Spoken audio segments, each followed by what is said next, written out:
two spinning wheels that we have in our collection here at the Westford Museum. That one is a bobbin and flyer wheel, which was typically used for processing flax, for spinning flax fiber into linen thread. This one is a great wheel or a walking wheel, and it has a spindle rather than a bobbin and flyer, and it was typically used for spinning wool. This one is actually much more efficient. Both of them, we believe, are of Shaker origins. That one, we think, came from a Shaker community locally here and was probably brought by Eldress Lucy Prescott, who was a Westford person, and she was an Eldress in a Shaker community, and it was given to her sister-in-law, Olive Adams Prescott. It has on the end of it, it's inscribed TC, we think for Thomas Cushman, who was a Shaker maker of spinning wheels. This one also, it's in the style of a Shaker wheel. The turnings are very simple.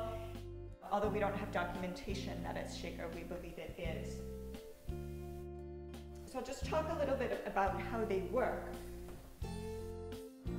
The bobbin and flyer wheel is powered by the spinner, who is sitting down, and she moves her foot. As the treadle moves, it moves this drive wheel, and that moves the drive band. The drive band is doubled around and moves both the bobbin and the flyer independently, so the spinner can control how much twist goes into the thread before it winds onto the bobbin.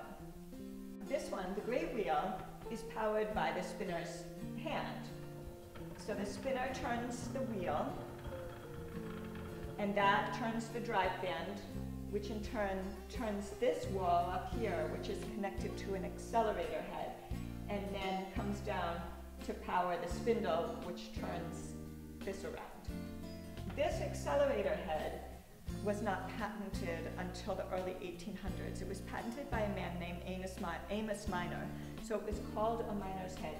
And wheels that were produced before that time were, for the most part, retrofitted with this accelerator head because it made the wheels so much better.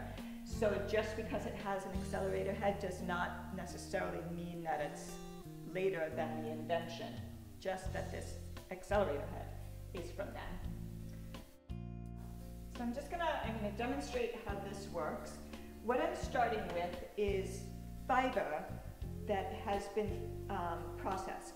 So it's wool fiber that's been washed and carded out so that it's in a smooth roving.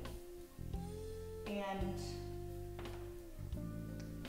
the yarn that is made from it winds onto the spindle here. So what happens is the spinner turns the wheel. You see the drive band turns the accelerator head, and that turns the spindle. And as this spindle turns, the yarn flicks off here every time a twist is put in. So I'm drawing the fibers out of my hand, and when they are long enough, so that right now there's just a little bit of twist in there. If I pulled on this, this would come apart. So then I go ahead and add a bunch more twist. This gets probably 200 to 250 twists every time I turn this wheel around. So it's putting a lot in. So you can see now there's a lot of twist there, and it's nice and strong. So once the yarn is made, it gets wound onto the spindle. And then that stays there while I continue to do that over and over again, making more yarn.